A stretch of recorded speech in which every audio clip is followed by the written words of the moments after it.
books and magazines lie scattered on the floor and on a makeshift cupboard. They are not particularly well organized. Most are soft covers, serialized fantastique and detective stories from the 20s and 30s. This disparate digest includes the classic Animal Adventures. Among what is mostly commercial fiction and serialized stories, you find a magazine cathodique for electrical engineering. Then it's back to pulp, light erotica, an international thriller about circuit benders. Someone's made themselves a home.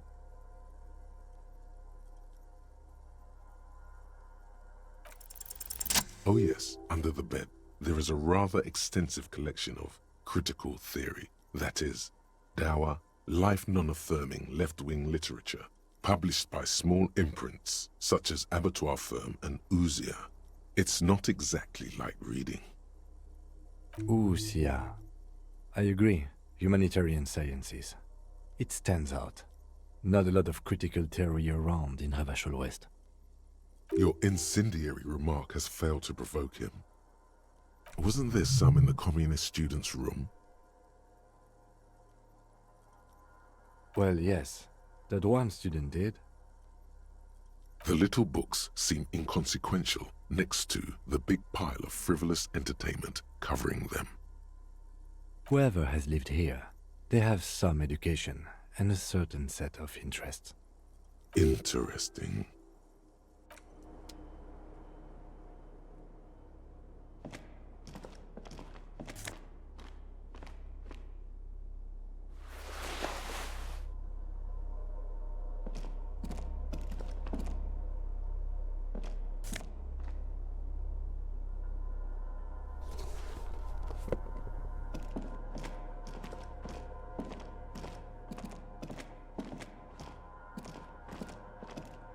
An old cylindrical generator is nested above the ammo lift, with makeshift electrical wiring running out of its side and across the floor.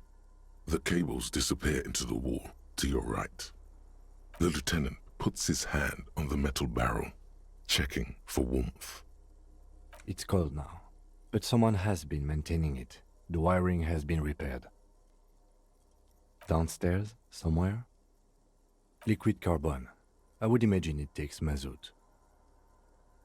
The kind that's favored by vagrants and fuel thieves. It's been a long winter, long and cold.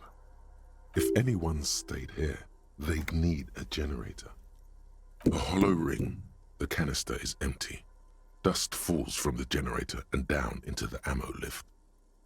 I don't know. I'm not a philosopher. That is his idea of a joke.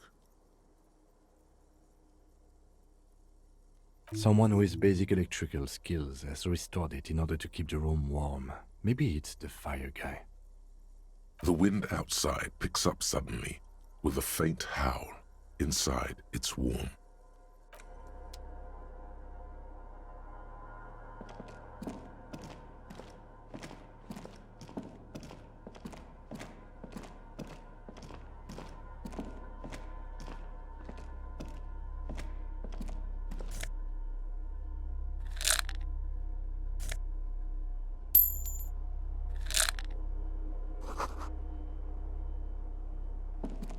You see a small metal door nested inside a larger one, a heavy steel blast door.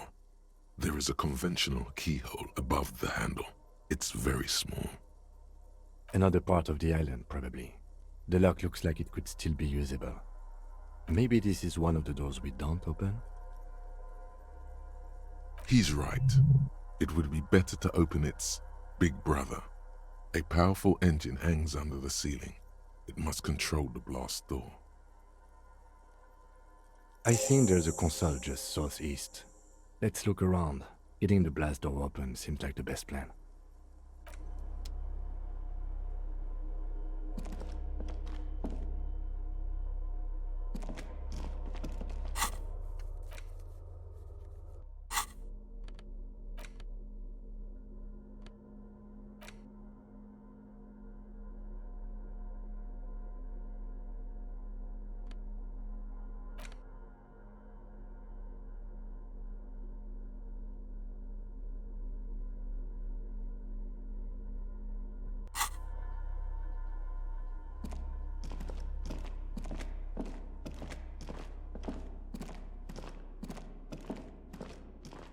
Green paint flakes off the monoblock aluminium cabinet. There are rows of switches on the front panel, a frequency band, and even a keyboard.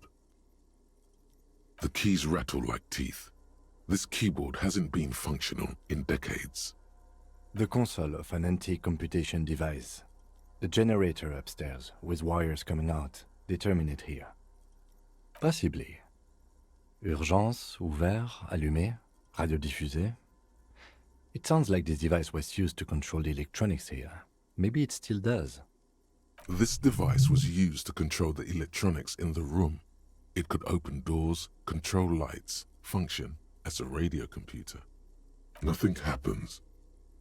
The dial slides under the glass. Silently, you make out defunct stations on the UKV frequency. The words, Feld Insular, are written on the band. Insular.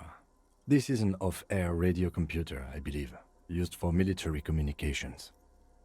We need to restore power before using this, officer. The generator, it didn't look like there was fuel in it. We should look around outside. There are barrels all over. Maybe one of them still has something in it. The boat engine. But officer, then we would have to swim back to the mainland. Let's just look around, okay? The consul stands by, mutely. Urgence, ouvert, reads a dial key. Allumé reads another. The frequency band says, radio diffusé.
A strange feeling, looking at the water.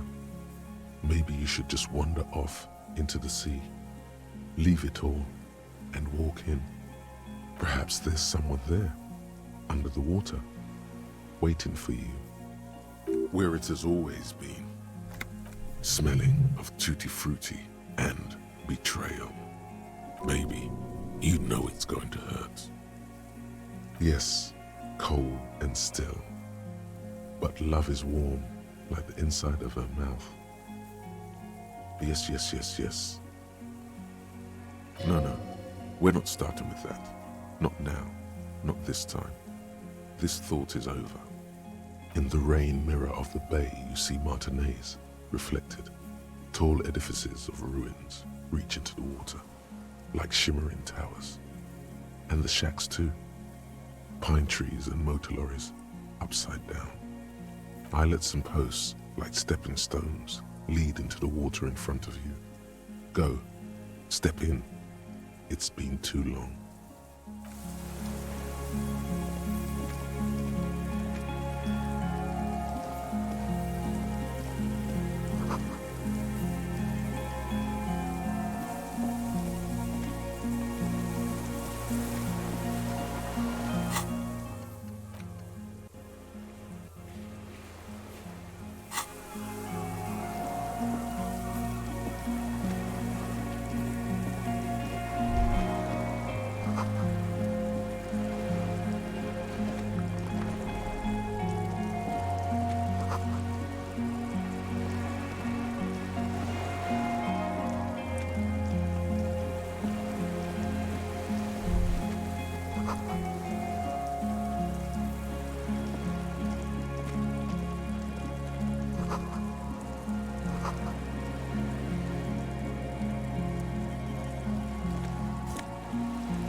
There's a rain-soaked mattress on a concrete slab, only half covered by the crumbling roof.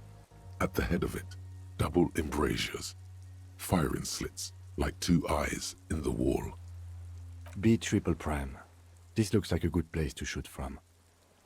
A single-person mattress, modern, civilian use. Brand name, Marjorie. There's a fuel stain on the cover, along with cigarette burns. And an empty can of beans on the ground next to it, filled to the brim with cigarette butts. The silhouette of a tobacco picker adorns the paper filter. The brand, Tio Moteri. I may have been wrong when I said it wasn't important. This means the same person could have visited both locations. I didn't see any signs of smoking inside, though. If people live there, they keep it tidy. This here may also be a smoking spot. There's a firing slit in the wall in front of you, like a little window. Quite old and grimy from years without cleaning by anything other than the rain. The springs screech as you lean on the mattress and crane your neck to look out. Trepidation, a tingling feeling in your stomach. A small piece of Martinez coastline opens up in the square in front of you, like a tiny landscape painting. 1 kilometer across the water, the ruins look familiar. A towering skyscraper, its top floors shaved off by artillery fire. Capeside apartments. Rue de Saint-Ghislain, 33A and 33B. The red chimney and collapsed back of the 4-story tenement in front of the whirling in rags. Rue de Saint-Ghislain, 10. The doomed commercial area. The box-shaped silhouette of the whirling in rags. You see a small fleck of white on the rooftop, the upstairs window of Clausia's room, in the rain, reflecting light. What does that mean? Do you have line of sight to the window? More than that.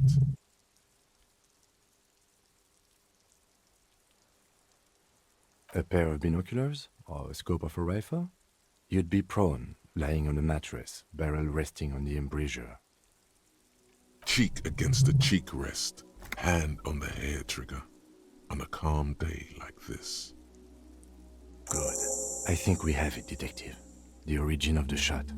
This is the sniper's nest. Affirmative. In our defense, nothing pointed here. Many leads pointed elsewhere. He looks north, over the fortification, then at the mattress. He's conflicted for a second. There's guilt there. It takes him a moment to rationalize it away. Where? He does not answer, just nods. With his back hunched, he looks around once more and says, We should move now.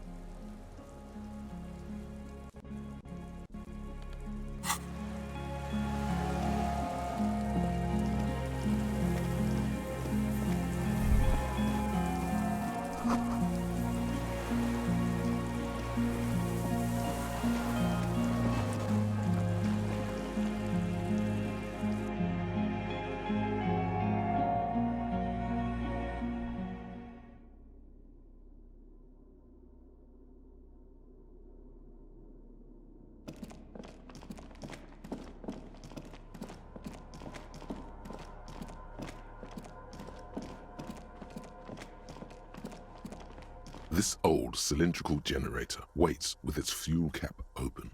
Makeshift electrical wiring runs out of its side and across the floor. The lieutenant assists you, holding the canister up to the fuel tank as you tilt.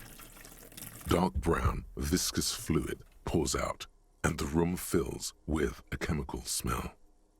There's a red starter switch on the side of the cylinder and a start rope on the other side. The lieutenant flicks the switch. The recoil start wakes the old generator up. The machine sputters like an old warhorse before settling down to a rattle. That should do it.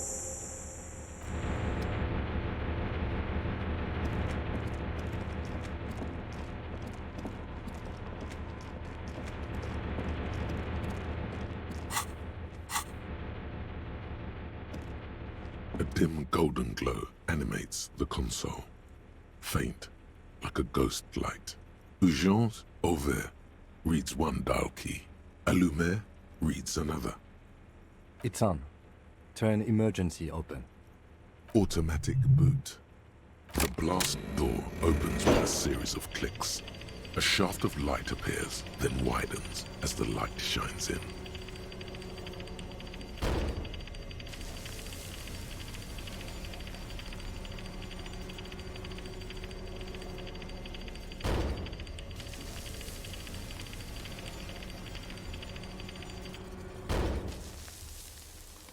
After you.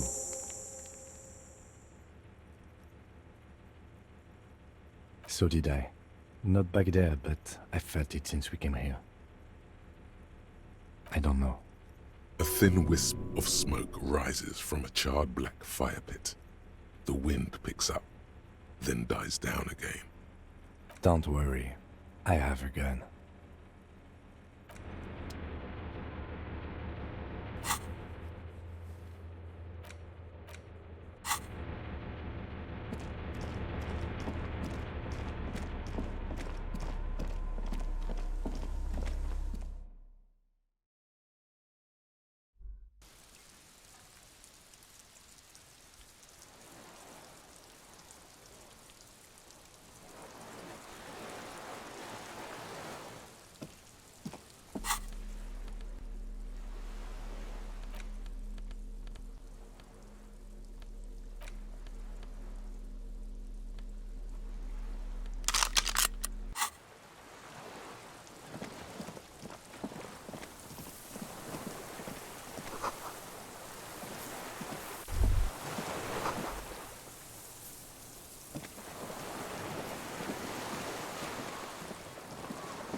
An old man, wearing tracksuit trousers, leans on the frame stock of his rifle. He gathers a big ball of spit in his mouth, then spits it out into the extinguished fire before him. He raises his black eyes, hooded by creased eyelids, to meet yours. Unclouded by cataracts, his eyesight is sharp. He's practically tearing up from spite. Hatred got the best of him a long time ago. This man hates everything. The what now? I can't hear you.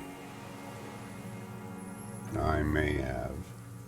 All sorts of little rats have come sniffing around, trying to give up the position. The position sounds like a hiding place. Fire guy. Regressive bourgeoisie henchman.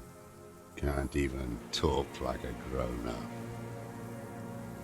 My eyesight?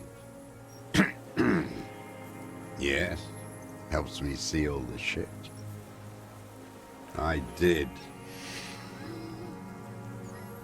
And you opened it. How? I should have burned that console down. Reactionary rock and roll music. Playing on the water. Told you we shouldn't play sad FM.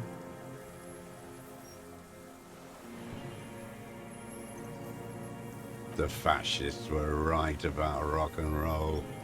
It is degenerate, hip gyrating, mental illness music.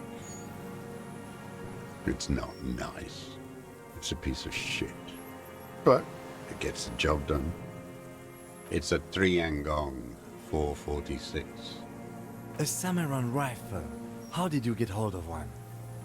It was sent to us by our brothers in the Sinyao commune.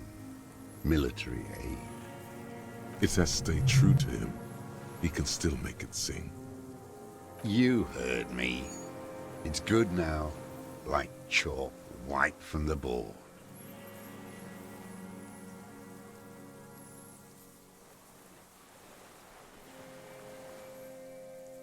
Yes, I bet you've killed a lot of people with it. You fascist fuck. Have you come to make me one of them? We have come to ask you questions, nothing more. If you do not comply, we will take you in. Do you understand? The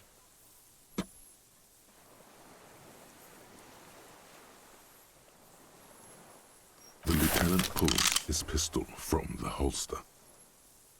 You are a glorified night watchman. This is a service rifle. I can only lay it down before an enemy commander of corresponding rank. There does not seem to be a magazine in the well. The rifle's side is clearly visible. You're right. It's a good thing I got one in the chamber. Oh, wait. Yes. The lieutenant aims his pistol square at the man's forehead. Put it down now, sir. Or you're gonna blow my brains out before you question me. To hell with it. It's a walking stick anyway. It's out of bullets. Like an amputated limb in the sand. He stares on, his wrinkled mouth moving without a sound. A strange sadness, like a song. The future teaches you to be alone. The present. The present to be afraid and cold.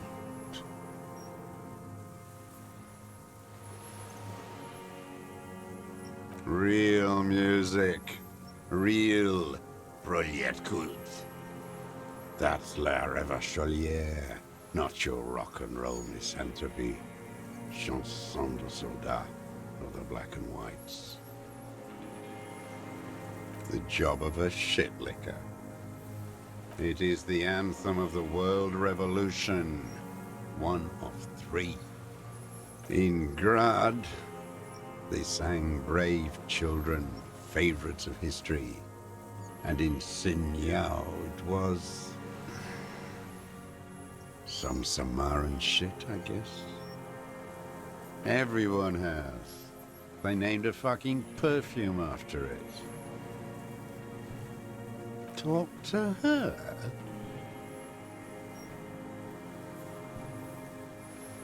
God's shithouse. Should have taken it down like they did in Grad. Dismantled it for firewood. All around you, the air slowly circulates the islet, carrying little swallows and black-beaked seagulls in its slow drift.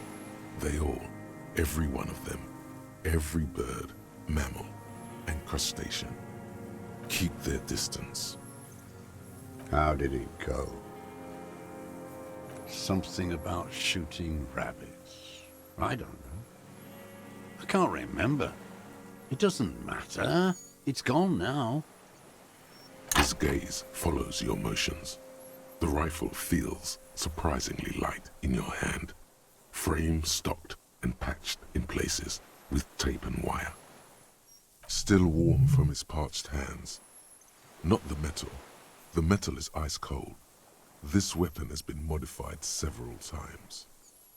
The rifle's in a shabby state, like a crutch that's seen too much travel. Hieroglyphs are embossed into the forearm, made of walnut.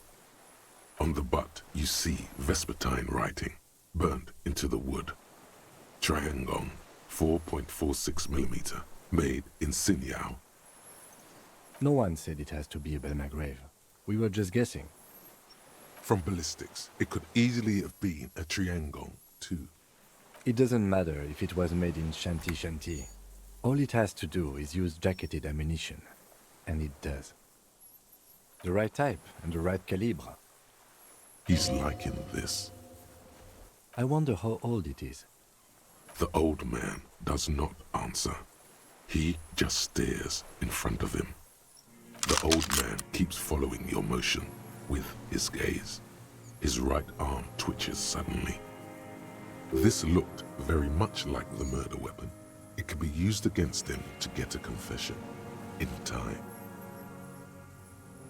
My name is Josef Lilianovich Dross, Political Commissar of the 114th Anti-Aircraft Division of the 4th Army of the Commune of Revachol. I am a deserter, a partisan, and a prisoner of war. This is my termless surrender. The commune of Revachol? Do you mean the ICM? Your holdover from the... From the Insulindian Citizens Militia, the army of the revolution. I was recruited in Jamrock in '07, trained in the École de Contrôle Orient, and consigned to emergency defense duties in '08. I left my unit on the eve of the landing. When I returned here on May 14th, the commune had fallen. Still armed and ideologically trained, I wrote a criticism of myself and resumed partisan duties. 51 minus 8 equals 43. No. I've been on other islands, too. I was in Resurrection until they turned it into a spa in '18. Then I was on E48, a nameless sound, until the sea washed over it. Then I came back here. That was 22 years ago. 43 years and 10 months. It's not how a human being should live. But I had to. I couldn't just forget. I couldn't just forget what I saw. He just couldn't. He nods. But he can now. What have you been doing during all this time? Hiding, fishing, waiting. Where the afternoon grows late, on Rue de Saint-Ghislain, people walk home. Street lights will soon be lit. Further inland, the streets are alive with workers, men, women, children, street hawks and migrant laborers. The temperature is steady. Alto cumulus clouds form above Precinct 41. Always waiting. For her to return. Her who? Girl, child, revolution.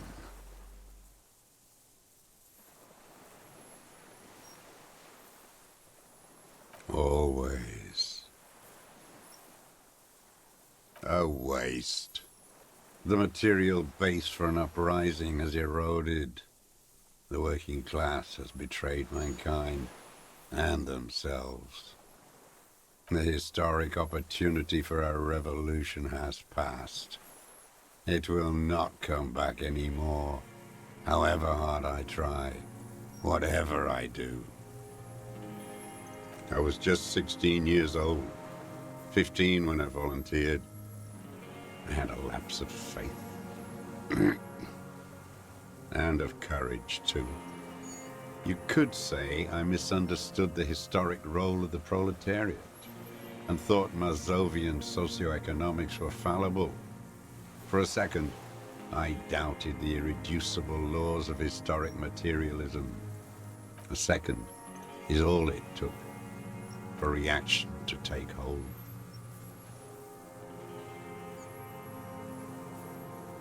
He does not seemingly react to what you said. Only his right brow moves a little. He does not believe a police officer is genuinely revolutionary. And this was when? May the 13th, '08, 44 years ago. The horizon was black with coalition airships. Their petroleum rose to the sky, and it looked like it formed the clouds, storm clouds. When they started shelling, it was dark magic. The combined might of international capital, all at once, all the greed and terror in the world, tore into Revachol. It lifted streets from the ground and turned houses into ghosts. We were in the flak tower, huddled on the floor. The artillery was 80 kilometers away in Ozon, but I knew the commune would fall. We would all be turned into ash. So I said I was going to the map room. I ran. I climbed the chain link across the water and hid inland, in the bunkers underground, like the weakest of the weak. A mouse, frightened of the ordnance all night, and the sound of the rotors in the morning, whirring. Airships. I climbed out into hell. The landing was complete. The chain was submerged. I had to swim back. The fortress was half submerged too, shattered. They'd all drowned in the lower levels, or got torn to shreds above. The anti-aircraft gun had malfunctioned. So had I.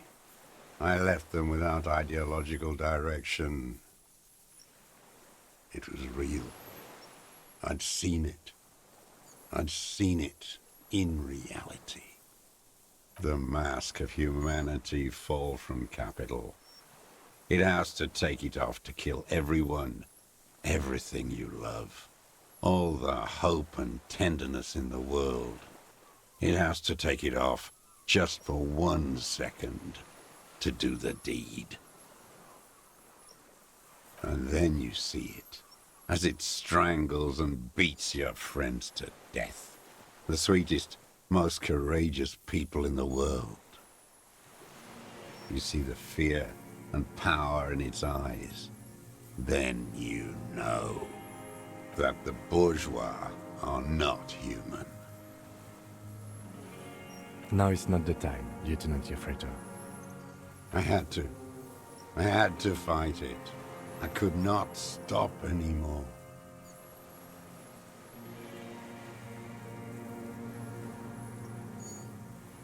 It's not an island, Dwat. It's a defensive fortification of the commune of Revachol. And I am its last surviving defender. The congenitally deformed King Philip II built it to restrict access to the Bay of Revachol. We captured it in '02, retrofitted the fort with an AA gun to defend against an airborne landing, against the whole world. Coalition military called it Operation Deathblow. I later found out on the radio they called it Deathblow. You're one of them. Tell me, who speaks like that? We had 50 million people on Caillou alone. Sure you are. You're RCM. Answer me, who calls an operation against 50 million people Deathblow? You don't know. You haven't seen it. Iblis. The black-eyed angel. How does anyone survive? I steal supplies, vegetables, I collect rainwater. It's the life of a dog, not a human being. How is your health, Mr. Dross? I've been throwing up blood since winter. Red, like beetroot. Been passing it in stool, too. He does seem frail. Gaunt for his age. More like 75 than 65. Trouble putting on weight could mean cancer. The RCM can provide medical services. You need to be looked over. I need to die.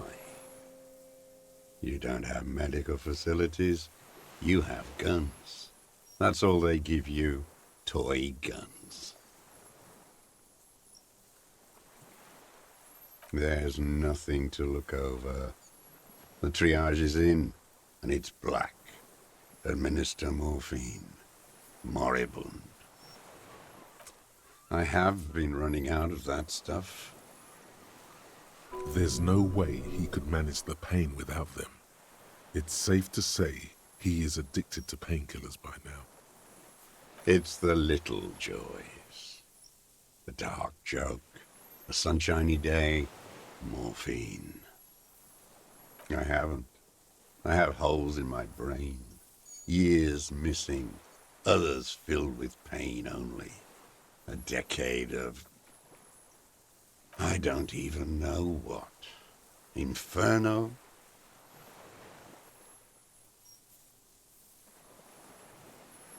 No wonder.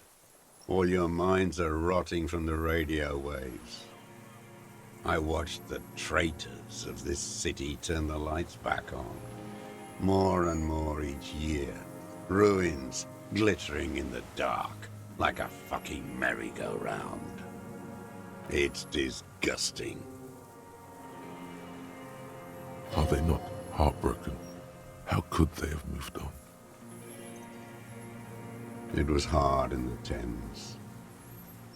I didn't have partisan training. They were searching for stragglers, those bloodhounds. Floodlights on the water at night. There were posters, campaigns. We communards still hoped, and they needed to snuff that hope out. The East capitulated. Martinez and Cold City were turned to dust. But Jamrock, Forburg, even Coron, and Boogie Street, of course. Those fucking kips had Marsov coursing through their veins. And others too. Some cordons of Revachol was still fighting. There were cells. I tried to contact them. Soon they all went silent. The frequencies dead. At night, I used a dinghy. I only went after dark then. When I got to the city, I stayed underground. Patrols, you lot, the commons too. They'd started snitching. In the city, you move underground? From bunker to bunker. Not anymore. No one cares now. I don't even have to hide. They think I'm another antisocial vagrant. I could walk straight into that town if I wanted. I don't want to. They're all traitors. Pigs, rabbits, and dogs. Men without ideals are only animals. He does not want to see life moving on. People forgetting, drinking, laughing. So you finally found it. There must have been a small squadron's worth of arms in there. Elmer Graves, right? I know. So you've been there? Sleeping. Some nights. Ammo scrounging on others. Those McGraves were shit, even before they corroded. Some had bullets in the chamber, however. You feel the dots connecting. Little dots on the map he's walked across. The propaganda bunker. I used to, but not anymore. Propaganda bunker? They stored leaflets there. Broadcasting equipment, too. Made broadcasts, I think. Propaganda officers. I buried them with their leaflets. They killed themselves. 2 young boys. A lot of our boys did. I spent some winters there. Never liked it. Kept thinking of them. No need to go underground anymore. It's better in the ruins, on the ground. I do. They're good. Plenty of tar. I like that boy on the pack, too. Reminds me of the last century. The old man looks across the water, at the city, the ruins, the motorways rising above it. You're with the RCM, the coalition-appointed mob that enforces bourgeois morals in Revachol.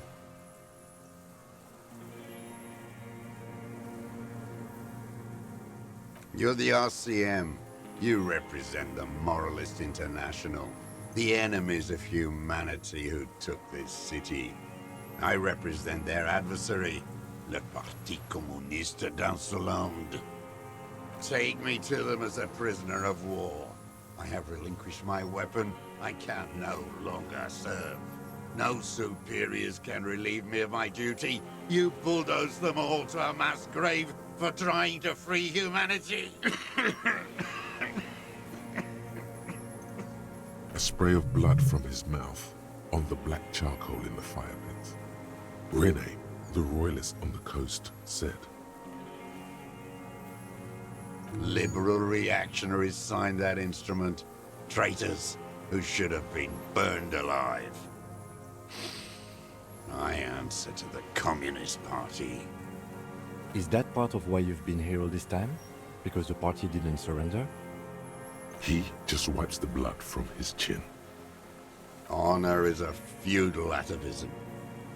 My motive is class. No, I am not a soldier. I am an ideological officer. I belong to the party, not the army. Trained in historical materialism, then assigned as a political commissar by the party. These things used to mean something. The old man does not answer.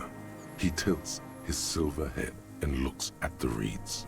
You see a small tremor pass through his legs. His job was to assure the army answers to civilian control and follows the ideology of the Commune. Scientific communism. A commissaire politique is a knight philosopher of the revolution, a future human. Awakened from shutdown by the promise of ideology.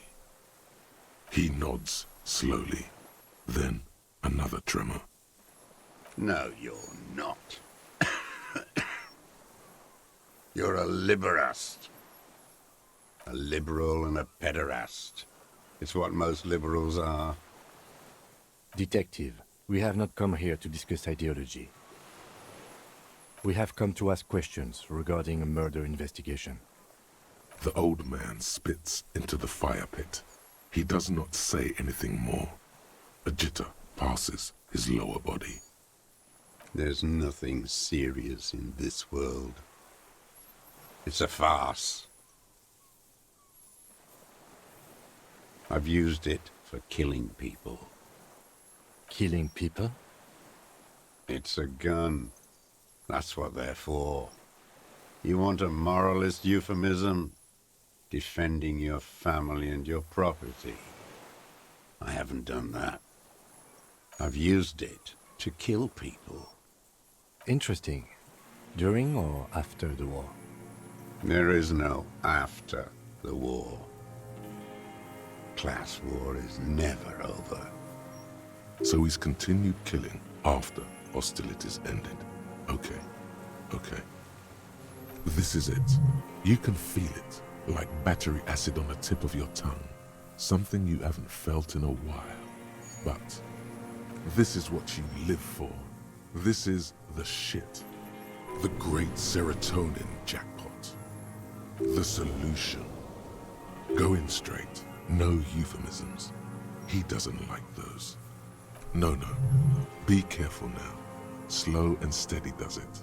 Make him repeat it first.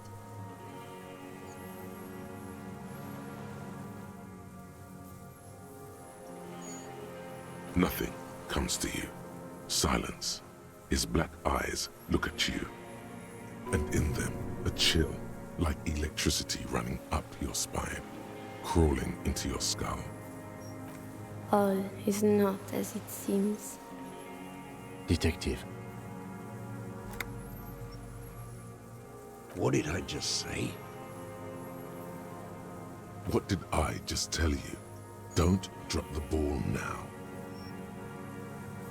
I don't want to tell you anything, you grotesque murderer. The who now? He heard you. He just wants to hear you say it again. This is dramatic flair on his part. Right choice. We're in. Do it, sire.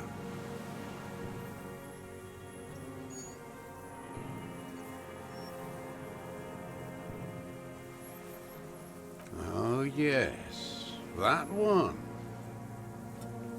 Ugly piece of work, that boy. Did you kill him? I am a son of a welder and an officer of the commune of Revachol. I do not collaborate with murderers and pederasts of the liberal regime. A drop of blood in the saliva. Exhaust him with proof. Pile it all on him. Get a confession. The gun. The murder weapon is the perfect opener. The scent of blood in the air. But what else? There was something you can't remember. Something about the tracks. Suddenly, all those tracks are so confusing. Go with something else first. I saw you poking around there, looking for evidence. You're damn diligent when it comes to dead fascies. Did you like the view? You had direct visibility. There are embrasures in the concrete, specifically meant for a top follower to use. And you had a long-range rifle in your possession. You've been here a long time, Mr. Dross. Too long. You clearly need medical aid. I'm ready to die. I've done my part. He's practically admitting to it. Dead fascists for fascists. Done his part.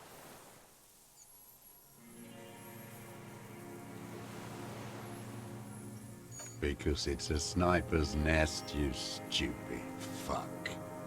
Radio Gosh is right. You have worms in your brain.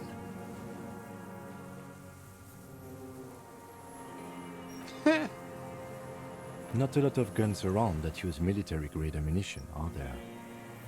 It's a real gun. Not like your little musketeer pistol. I've seen you prance around with that. Jumping hoops for the liberals. You look like imbeciles. Why don't you ask them to give you real weapons? Going against automatic rifles with these toy guns. Of course you got those boys killed.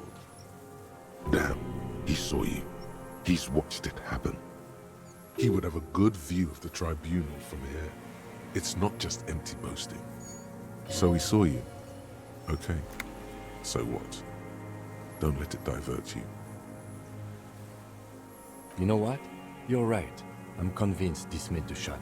Should we call it? 4.46 jacketed ammunition, modified for range. We have it. This is it. Good. This feels good, doesn't it? Tearing things up like this. When you have the murder weapon, you have the killer. Murder. Like a marionette on some invisible string. Wait, here it comes. The goddamn Maybells. The dried Maybells on Clausia's roof. There were Maybells in the grass when you got here. They're revolutionary symbols from the war. Nowhere else, nowhere in all of Martinaise have you seen them this spring. Wait, don't forget the footprints. The diagonal prints in the dust in the secret space behind Clausia's bedroom. Now they're gonna come up. You got it. Remember? The boot prints were like no modern soul. Everything is brands with you individualists. Who cares what brand my shoes are? Sansa? Some shit. Show me the soles, please, Mr. Dross. Fucking imbecile. The maker is called Sansarique, and the size is 42 to 44. These are not the unusual horizontal patterned souls you saw in the dust on the floor of the hidden room. They do, however, seem to be about the same size. The size fits, but not the soul. Sire, he doesn't have to be wearing them right now. Racking those brains, are you? Desperate to report something back to your masters? They must have really loved that dead fuck. The lieutenant gives you a quick sideways glance and nods to acknowledge. The prints were his. You can see it in those eyes. He can't keep them from flickering, looking for something. The old man stares at his own prints in the ash around the fire. Silent suddenly, some strange process within him. A gush of wind. Seagulls in the distance. You've almost got him. Just the last little push. Damn Maybells. The whole island is turning white with them. He seems tender suddenly. Nostalgic even. A strange mood swing. So many this year, too? The spring is coming. No, it's already here. Wash the filth away. They blossom on the islets before. We fertilize them with our blood. Resurrection was snow white in May, before they ruined it. South, the Bay of Martinez is dotted with little freckles of islets, turning green, with white flowers in white snow. The coast, too, before they piled their containers on top of it, filled with broken, useless trash for fat-fingered bourgeois children to play with. You must get around a lot to stay undetected all these years. Do you know any secret paths? Pinball workshops? I may. Classier. With the victim. You know who he was. A coalition-trained murderer. Armored and armed. He wasn't human.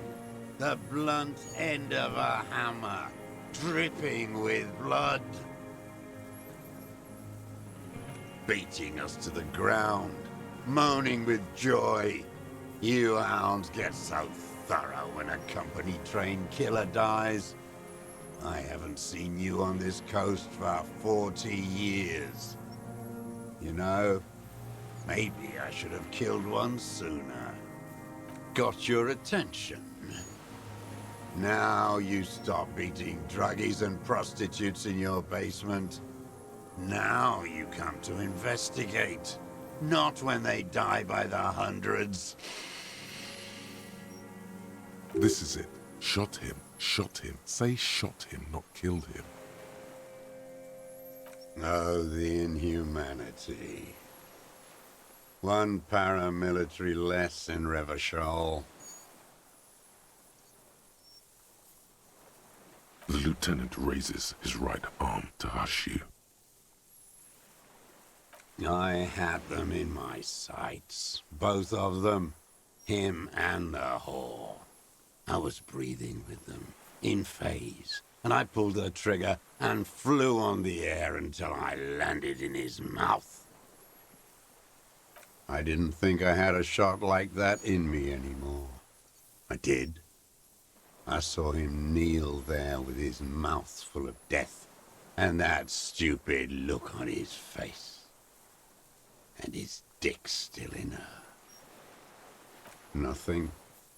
I went to sleep. Next morning there were Maybells everywhere. The world was white, or what's left of it anyway. My last spring here. I knew the fascists would come to avenge their own. And so they did. Mr. Dross, are you aware you're confessing to murder? Yes. And you were looking at Dan, the victim and a young woman, having sex through the scope of your rifle that night, before you shot him? The old man nods. Why? Because that's what they were doing. The motive. This is where the motive is going to come from. I don't understand. Do you, detective? I don't understand this part. I'm always looking. Are you always looking through the scope of a rifle? I'm just trying to understand. A rifle's scope has the best magnification. And if you don't like it? Click. Yes. Think of it as a form of critique. He will not stop now. These dialectical materialist types never do. Exploit it. You got him going. Connect every little piece now. Wrap this up like a gift. Them fucking. I didn't like that. Jealousy is a reactionary concept. I didn't like the Reaver enjoying himself. Drugged out, soothed in the arms of a young woman. I wanted him to die so he could not enjoy life anymore. And I wanted to see his head explode. That too. She should know better than to hold a child murderer between her thighs. I knew he'd be there for one more second, writhing. That's all it takes for the bullet to reach his head. Now that I think of it, I wasn't aiming for his mouth. I wanted his brains to spill out on her. But you can't have everything. The caliber of bullet he used does not do that kind of damage. Since she came to Martinez, I saw her sneaking in the reeds early in the morning, behind the Fell building. It was dark, still winter. She didn't have her skimpy outfit on then, just a spot in the night, moving. Past the Fell building on the coast? What was she doing there? Hiding something in the water. She had a fag after she'd done it. I was up in the ruins there. She couldn't see me, but I could see her, smoking. She was nervous, but not scared. Her passport and ticket to Villiers, and from there to Cachet Brut. After she was gone... Did you keep the documents in it? No, I put them back. Why would I take them? I'm not going to film. Oh, I mean... in the water. Behind the campsite there. I don't remember precisely. It was in the winter. It was cold out. I did. She had a face like an archipelago, with those birthmarks, and a body hard and lean and bruised all over, black and yellow. I could see she's taken a beating. I could see who she was, too. A spook, on the run. Revachol's the cloaca of capital now. All the bagmen and arms dealers end up here to do drugs and have sex like animals. You could tell she was a spook from the documents? She had different color hair on the photo, and glasses. Forged. Some sordid bourgeois affair. I've heard about this kind of thing on the radio. He's setting it up for you. The bruises, you can't make that out in a scope. You can't see bruises through a scope. It's just a blur. It quickly comes to you. Oh, yes. Cutting those drugs of hers into little lines with a knife. Masturbating. Did you make that hole? With a clip-point knife. Good for listening in, too. For hearing the moaning and the snorts. Like that, too. Yes. Bending like a bow against the glass. I've been through all of Martinez, every nook and cranny. Yes, that too. The things they did in that little room, what she'd do to feel good. Funny the way light works. You turn it on inside, and it gets so dark out, you can't see a man looking in. I learned that in the 20s, when they were still hunting me. I've seen people do some shit, but... Those two took the cake. You hear the familiar scribble of the lieutenant's pen. A quick glance at you. How did you get in there? The hidden pinball workshop. I can just walk in there now after a good wash. I told you, they think I'm an antisocial.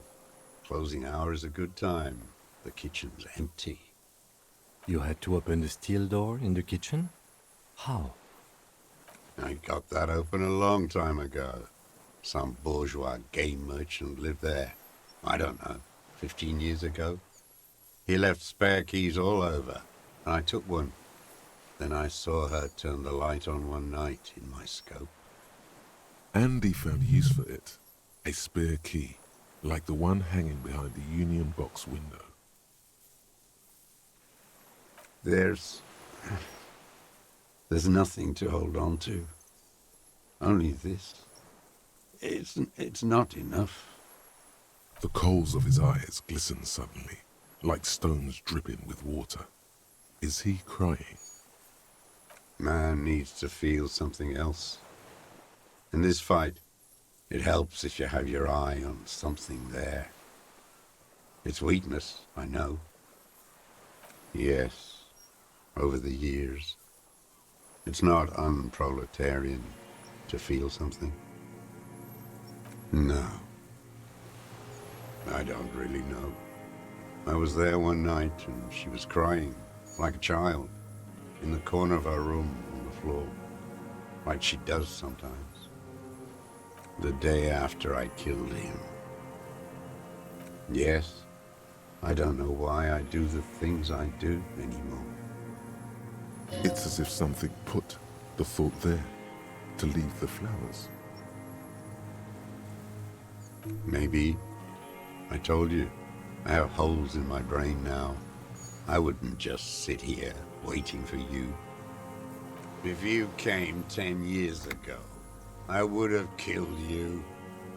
In the silence, the lieutenant draws a line in his notes, then nods at you once more.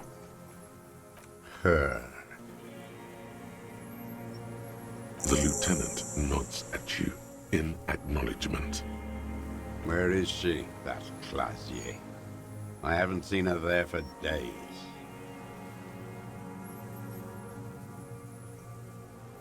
Gone. I knew it. She kept staring into the scope this last week at the island, like she knew. She'd look at night, crying or smoking on the roof, staring right into me. It doesn't matter. Midtown, across the Bay of Rivershell, the oceanic wind washes 40-story towers.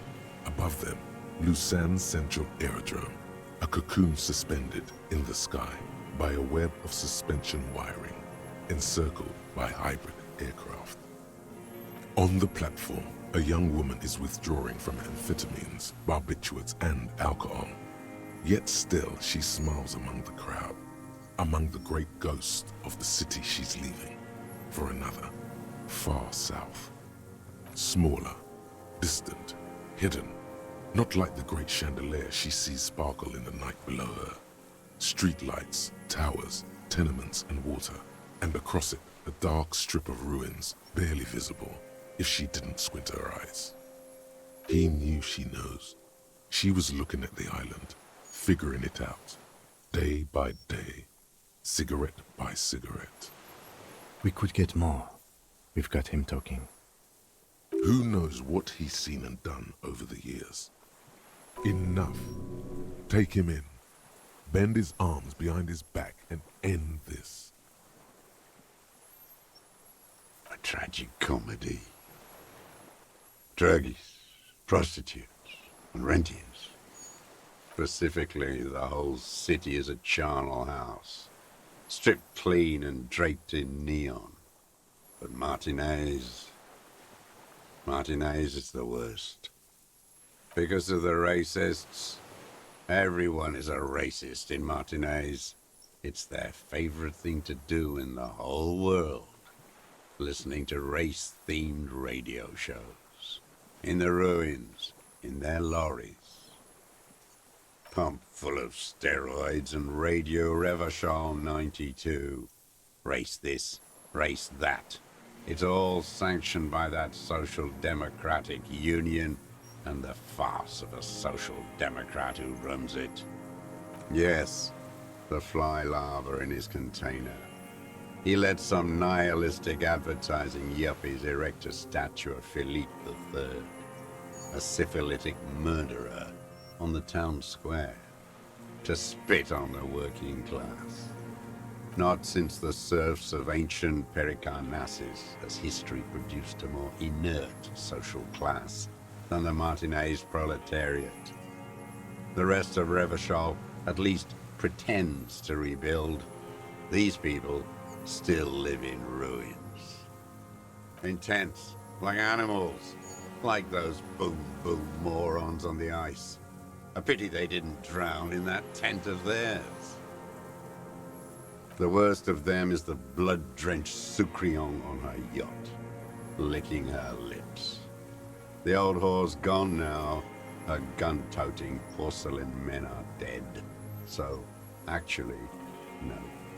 The worst is that old cock parading around in his uniform, throwing balls all day. It's not enough that the racists and liberals are dancing on our graves. The old loyalist ghouls still parade the ruins too.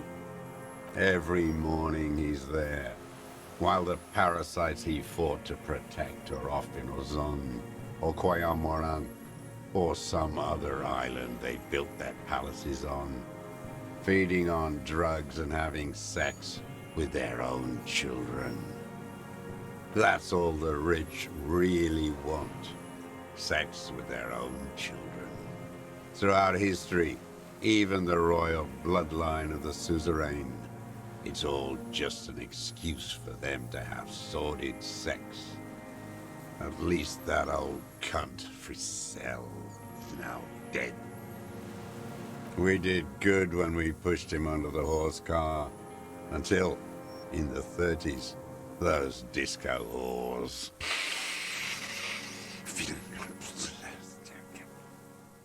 The disco whores are too much. Hatred shuts down his brain's language center, leaving only a nonsensical sputter. There was something about a statue and nihilistic advertising agency people might be worth investigating. Whores. Syphilis is a disease Philippe III contracted in a whorehouse. The statue is an abomination. The bacteria entered his brain and made him squander trillions on sparkling wine, cocainum, and monuments of himself. His son, Philip IV, the insane, contracted syphilis in the womb. And he still went on to govern Revachol for 25 years. We lost 2 million lives toppling that mode of government. And those grotesque statues, too. Hundreds of them. What a keen remark. Yes, it is, isn't it? It's still there. Do you know why? That's right. Some advertising cockroaches erected a cynical deconstruction of it. We tore it down with honest working-class plastic explosives. And there it is again. Art is a bourgeois establishment. It's an affront to humanity. Every gallery should be bulldozed, and the artists should all be given 30 years of hard labor in Yekokata. Another hideous disappointment. Unions are the real enemy. The true enemy of the proletariat. Placating the masses. Disappointment, so personal. He displays a familiarity with the Union's top brass. That deformed toad? I wouldn't expect him to wipe his own ass. I mean, the brains of the operation. The smart one. Edgar. He talks a big game about uprising and social base. They must have sent the smart one to some university in Le Jardin, where it's alienation this and hegemony that. First against the wall with him. The Clares wouldn't miss a man hidden in their own backyard. Not all this time. Nothing happens in Martinez without them knowing. Of course, maybe the Clears asked him to. I haven't approached anyone. I hid. It was Edgar who came to me. How did he know you were here? He didn't just stumble in like an oaf. He figured it out. Some kids told him about a monster on the island. I told you, he has brains. Stepped right off the boat and walked down where you came. I even kept the door open for him. Thought he was a man of the left. Wouldn't rat me out. I was right about one of those things. 20 years ago, neither of them could walk now, could they? They were less fat then. That's around the time the Clears came to power. Edgar did the talking. Paid his respects like I were a fossil in a uniform. Offered platitudes about the struggle. Flaunted his pink degree. Even quoted Marzoff. Never trust a social democrat who quotes Marzoff. Oh, and charity, too. They love their charity. Offered me blankets and social housing. I still have the gas cooker he brought. Let me be here. The ZOC is an unlawful successor of the Commune of Revachol. We took this fortification from the Loyalists. Even the Clares understand this. They let him be here. Understanding was a courtesy. But why such a courtesy? You know why I killed that fucker, Dwat. As to Edgar, I'm not doing anything for that swine again. Again? What have you done for Edgar before? Tried teaching him some Marzovian socioeconomics. They didn't stick. We parted ways. Okay, he didn't do the hanged man for them, but he's insinuating something.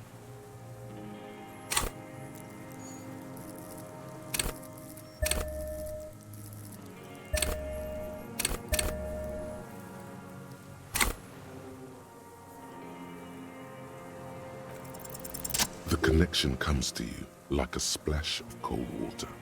Dark, cold water.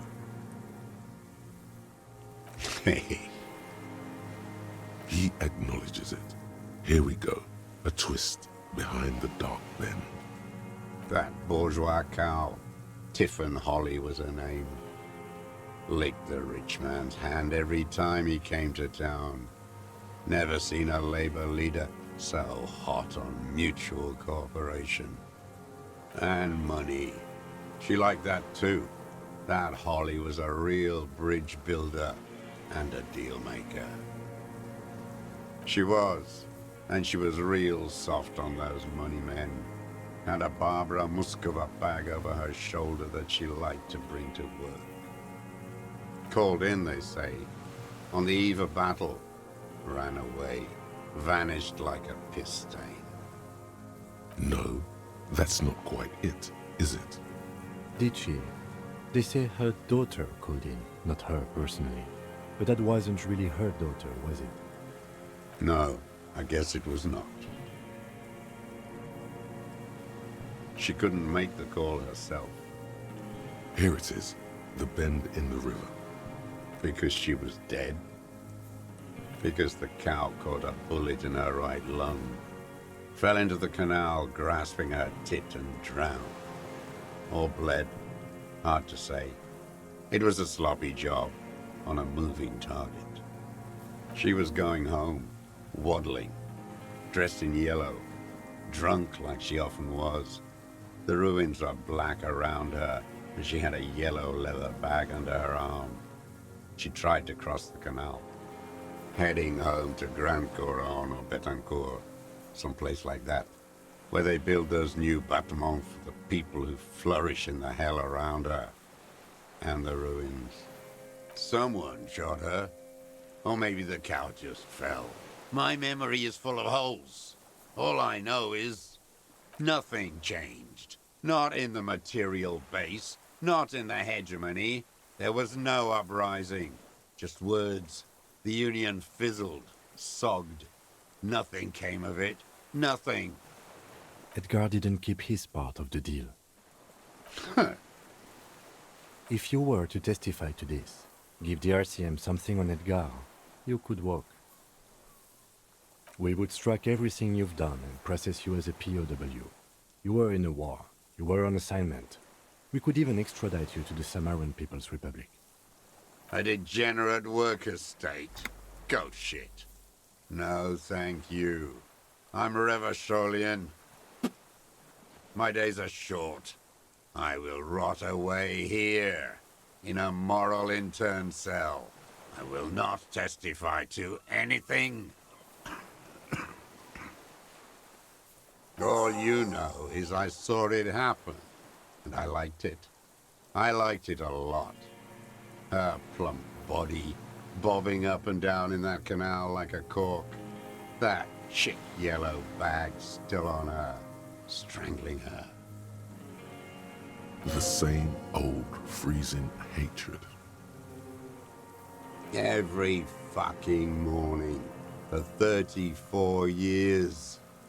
Throwing that ball. One ball against the other. I've always loathed that game. That is not a working class game. I don't care what they say on Radio June. Royalist ghouls played like it was life itself.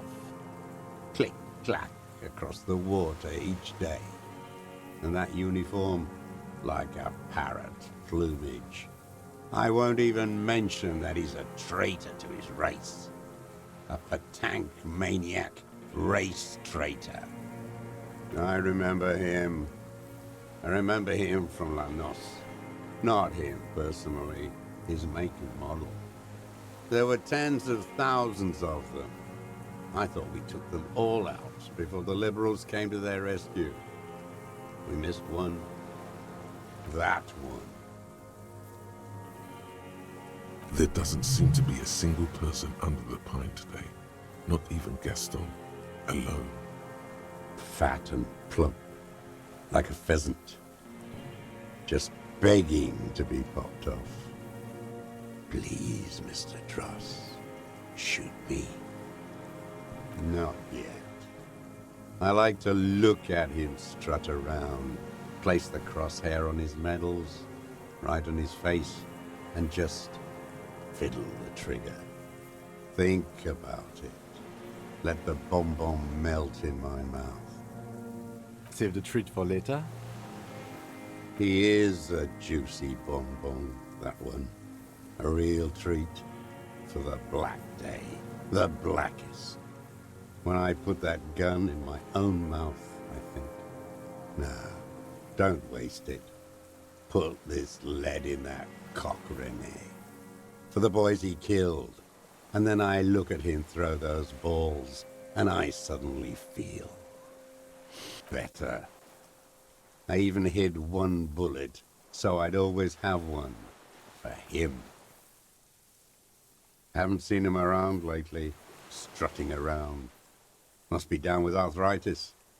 I hope it hurts like hell. I hope he sweats blood. No. I waited too long.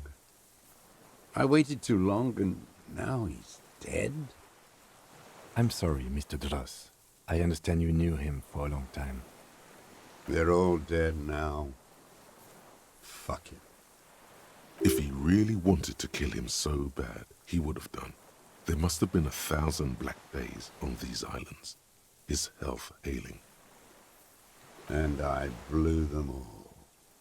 What does it matter now? He's gone. Ancient dust. He reminded him of himself. The same hatred. The same. You try to think of something else, but no, it's just hatred. All human beings care about each other.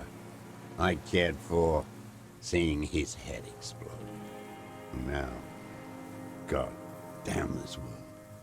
Fuck you. You think I haven't seen people die? It's all I've seen them do. Fuck and die. All the other plans we had. To love, to colonize the Pale. It's all fucked. He's not okay. This is just another black day in a row of black days. Something strange is keeping him together, making him endure. Glad we talked about what? His lip curls into a sneer at the memory. Glad we talked about what? For a 60-year-old man with stomach trouble, who spent his entire life alone on an uninhabited island, he seems surprisingly fit. He's clearly a drug user of the painkiller sort, prone to erratic hand gestures, and malnourished. But that's it. The moment passes, and you say,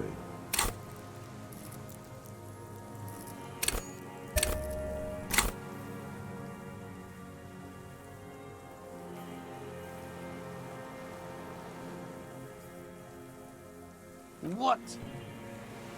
But you said I would be taken to the... the sum of all the erratic movements, fidgeting, and mood swings he's been exhibiting. The wind picks up. The silence on the water is broken all around you. Little shivers of waves appear. The lieutenant continues, like an incantation. Your Wayfarer rights have been suspended. Information provided to the officers on the scene will be used against you by the prosecution. You will be given legal counsel within 1 week and must face court in 44 days. Do you understand? Do you understand? But... No, I don't want to. I have to stay here. He's sweating. Beads are forming on his forehead. Your confirmation is not required, sir. Now on to the boat. Not really. We could escort him to the pier, then either one of us can take him inland while the other stays here, but... But then, who watches him while you're coming back here? This is a problem. Who watches over him while I come back for you? What is this farce? This is a fucking farce. I can't. Lillian. You could ask her, maybe.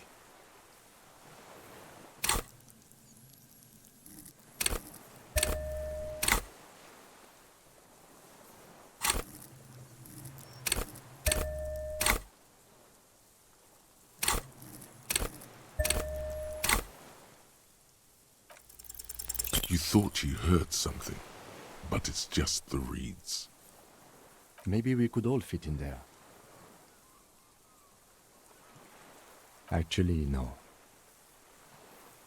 This is no harmless old man. This fucking world. This world. What is this?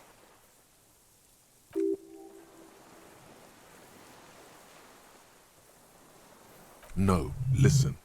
Listen now. No, it would take a whole day on this island. You go and transport the prisoner. I'll be here. I can escort him to the pier with you. This world? What are you talking about? Is this... us? The wind is cold from the east. Your skin is crawling suddenly.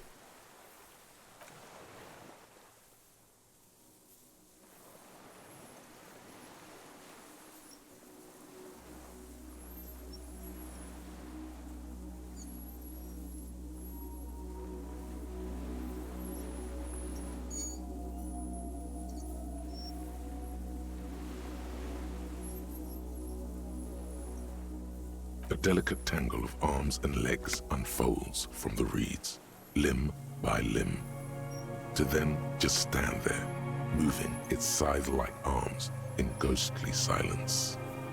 What are you talking about? There's nothing there. The stick insect is over 3 meters tall. It looks straight at you with its tiny pinprick eyes and its grotesquely small head. You feel your legs shaking under you and your gun hand rise instinctively. Tell me what you see, damn it. I can't make out one small thing in the reeds. I can see it. 4 simple words, thank God. If he can see, then you're not insane. But that means it's really there, spinning slowly, in absolute silence, its limbs long and slender. Be very, very careful.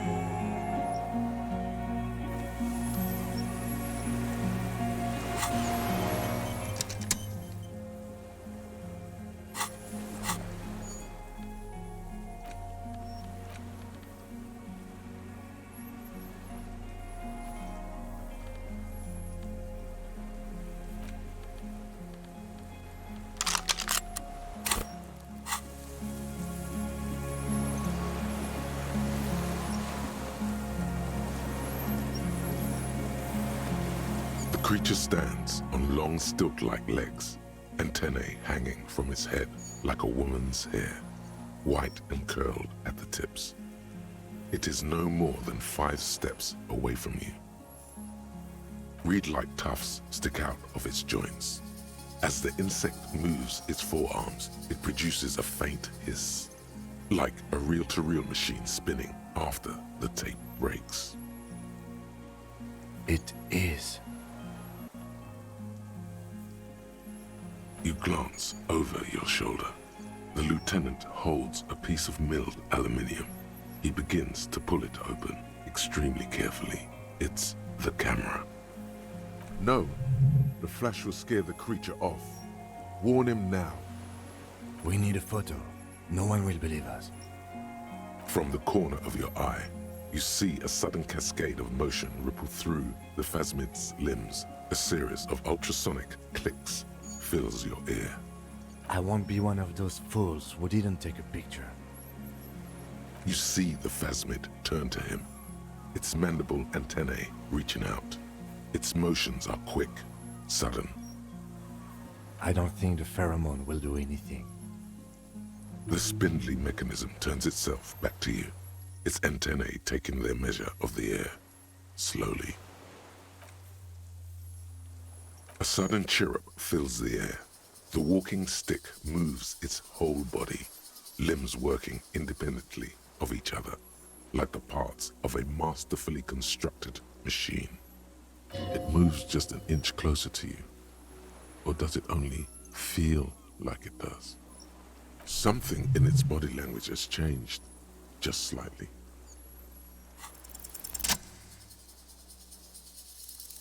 Slowly, with your breath held, you take 2 small steps toward the phasmid. The creature lets out a series of ultrasonic clicks that swarm around your head like swallows. Like laughter, a sort of happiness. Hissing and clicking, it extends its mandible-like antennae to greet you. You're right below it now, looking up at the colossal chitin of its white limbs. The head of the creature is crowned by reeds, and its eyes are like small droplets of water. The insect stops its stridulation, seeming to observe you. Below its crown of reeds, little pinprick eyes detect motion, glittering. The world stands still around you. Suddenly, there is silence.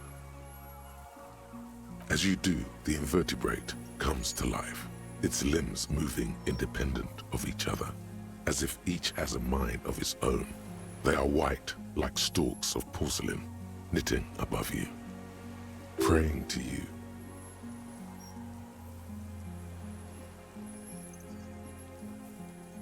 Unwittingly, the insect continues its stridulations. As it moves, tuft-like structures, still pretending to be plants, rustle along on its joints. Perhaps it is preparing to eat its god. No reply. A total ancient silence comes from its mouth, along with what appears to be some kind of foam. The stridulations of its limbs continue all around you. You were right. Little bubbles form on the mouth parts of the creature, on its segmented lower lip. It looks to be foaming, slowly. The foam is white, then yellowish. The faintest smell like you've never felt before, like burnt roses. Careful, it may be poisonous.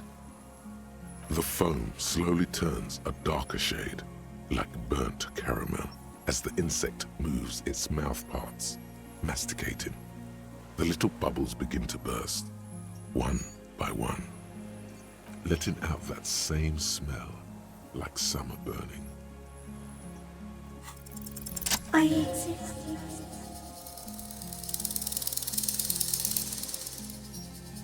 Tell me what it's like for you. Then I will tell you what it's like for me. What is your illness?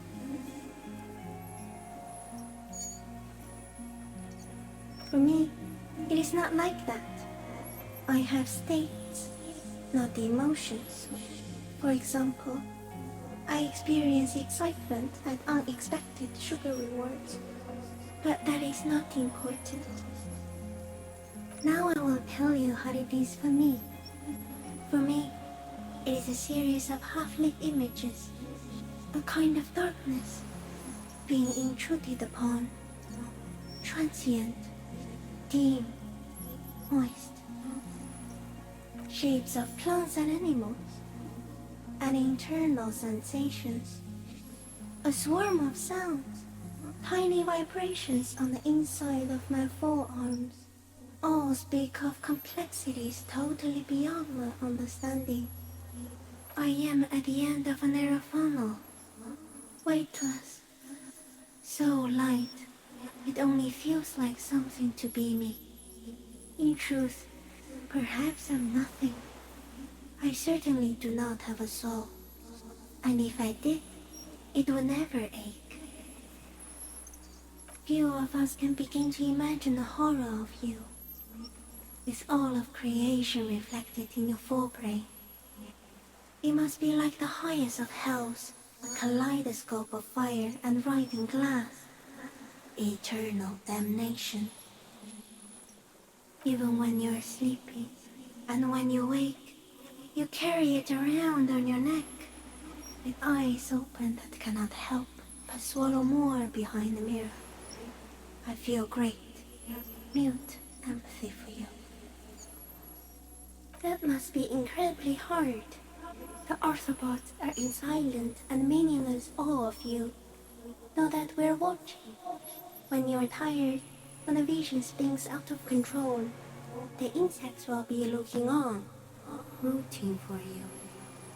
And when you fall, we will come to raise you up. Bud from you, banner-like, blossom from you and carry you apart in a sky funeral, in honor of your passing. But not me, because I'm just a leaf eater. In honor of your shit, Lieutenant Defraiteur, which you kept together in the face of total unrelenting terror, day after day, second by second. Detective, So am I.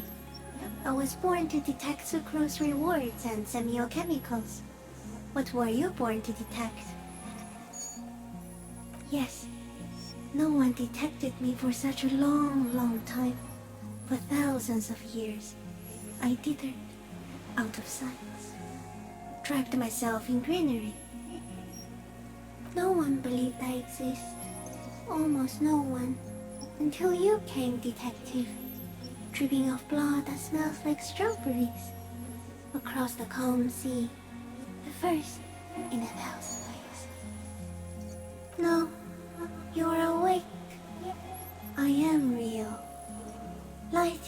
harming me. This is real. Not even the birds know that. Not even the water lily. You can also eat it. If it's a leaf, you can put it in your mouth. Yum yum. Or read. Wait, so Yes, they don't mind. Yes, I once cloned myself and ate the little ones. It was winter, and I woke up at the wrong time. It was an accident. I am an unknown species of the order Phantasmadia, endemic to the Insulindian Insula. For the last 350 years, I have hidden in plain sight, masquerading as the reeds, molding, cloning myself, unfolding at night to play with trash bins and boys. I went unnoticed by the first settlers and the land surveyors of the suzerain, also by the soldiers of the revolution and the officials of the occupation. Even the Samanese islanders who came here first, but did not stay, have not seen me. I have stayed hidden through 4 forms of government and 2 scientific revolutions, until I was accidentally discovered by a detective of the citizen militia in Rebelshaw, district of Martinez, March 51. No, you are the miracle. The moral of our encounter is, I am a relatively medium life form, while you are extreme, all-engulfing madness, a volatile simian nervous system, ominously new to the planet. The pale too came with you. No one remembers it before you. The Nidarians do not. The radially symmetrics do not. There is an almost unanimous agreement between the birds and the plants that you are going to destroy us all.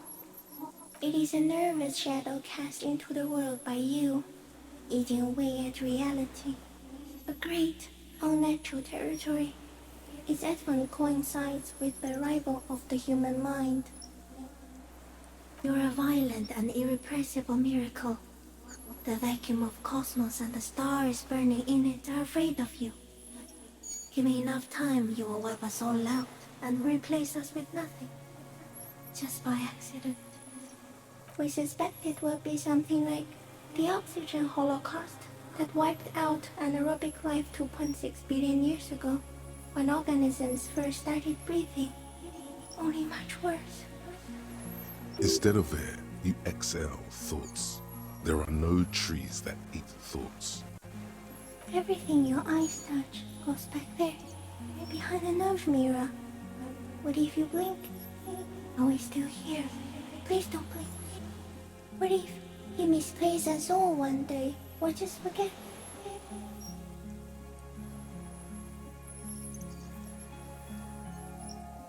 No, you're only thinking it now. This is a revelation. So it is already happening. Soon, one of you will close your eyes and open them to see that none of this ever existed. It doesn't look like that, no. You're just staring at it. Okay.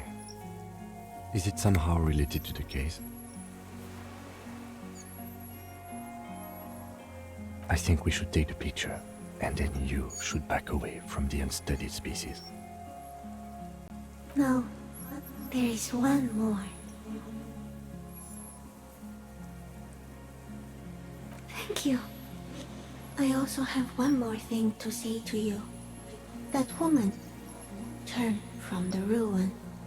Turn and go forward. Do it for the working class. She was middle class. It doesn't take a 3-meter stick insect to tell you that. Okay.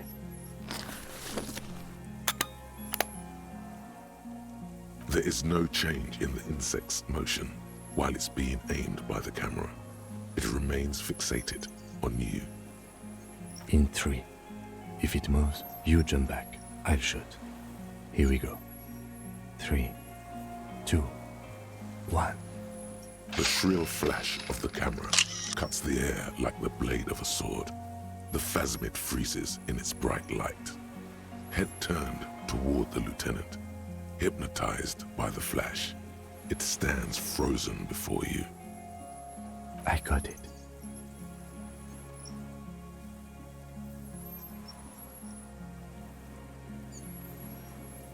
The antennae hang from a great height. With your hand shaking, you barely touch the tip of the left whisker. On contact, the kiting curls into a spiral, like the tip of a poison ivy. Its touch on your fingertip feels cold, ticklish. It is surprisingly delicate, the curly end of the whisker, like a young vine. It's even a bit wet. Looks like someone's got hurt in a fight. This antennae is much smaller than the other one. Be careful, detective. It's moving. You were right. It glistens with some kind of moisture. The creature in front of you stays frozen. It tastes like sugar, very faint. The anthropod towers above you, tufts of reeds pointing from limb and head alike.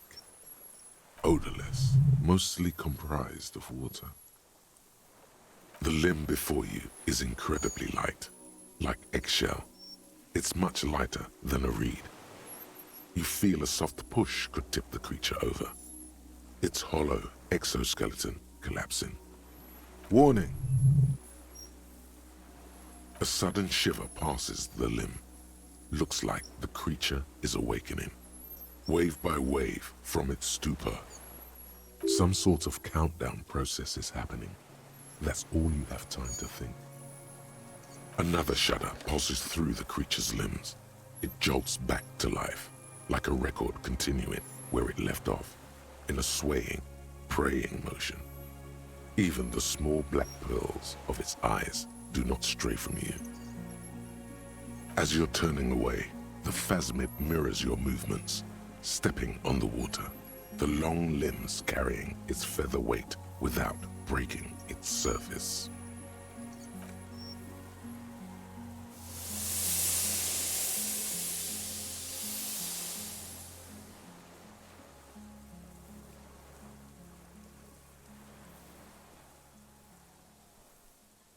And just like that, it's gone, skating away across the sea's calm mirror like a skipping stone, leaving nothing but circles on the water. And something under it, in the place it stood, bobbing there, among the reeds, a collection of items. It's gone.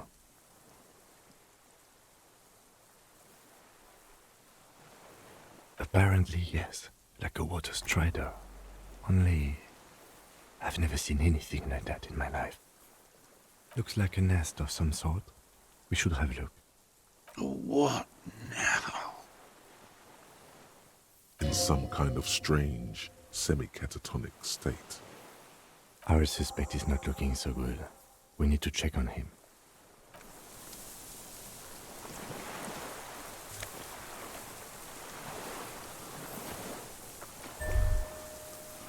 Brother, you've managed to collect all the armor pieces. Too bad it's too late for the big showdown. It would have looked very impressive. Still, you found it all.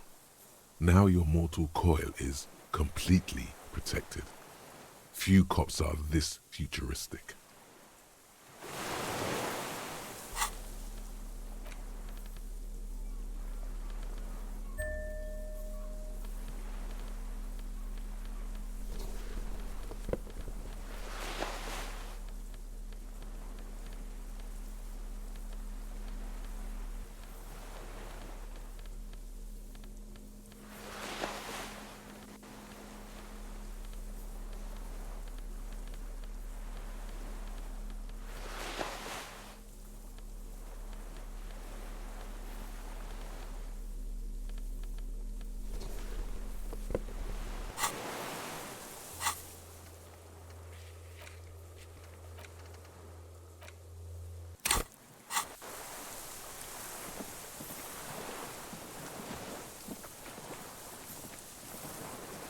What is it?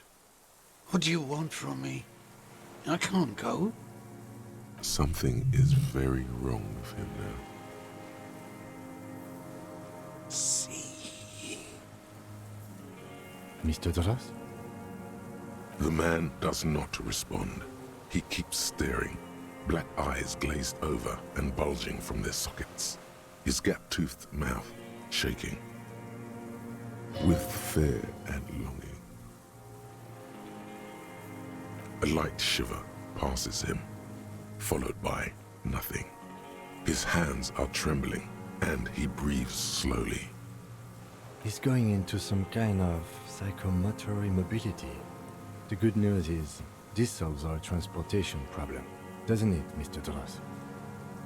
The trembling mouth appears to sigh. Between this and the broken tire he's used for a boat, I think it's safe to leave him here, while we go and get help. It will need to be medical first, I'm afraid. Old age and shock. The appearance of the Phasmid in conjunction with the stress of the arrest. He spent his entire life here. For him to leave would be... He stares into the reeds. Your words don't stir anything in him. Perhaps you should... Nothing. Just dull staring. Not even rage left, wherever he is. If Kuno kicked it into the sea, as he said he did, the ebb would put it back here. This makes sense. Mr. Dross could have picked it up. Or the Phasmid even. If it did, this is incredible. I lost. He turns his eyes to the reeds again, as he's done so many times. Beige and white stripes. He lost the scope. Then it somehow made its way over there. With the help of a magpie Phasmid. This sight is a T9, Mr. Dross. Was it attached to the rifle when you made the shot? Silence. Not even a sigh. You've gotten all you will out of this poor being. The plastic cape flaps around his face in a gust of wind. His back is slouched and his mouth open. The blacks of his eyes are receding. His pupils are returning to normal. We should think about getting back to the mainland. To get help.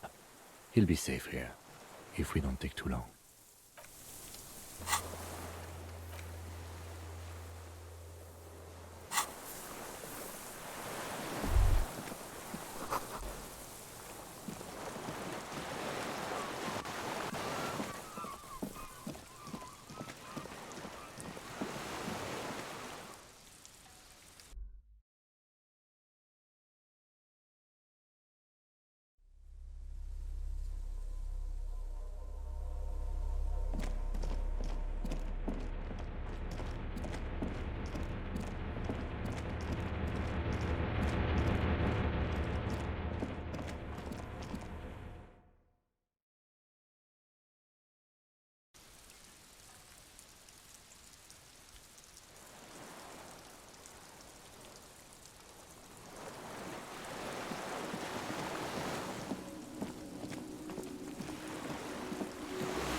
The skiff is swaying on the waves by the dock.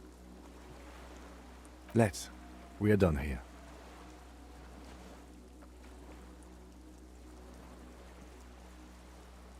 The skiff rocks gently under your weight as you get in. The ride back is uneventful and quiet. But for the sound of conversation on the water, there is someone inland waiting for you. You reach the jetty and climb out of the skiff.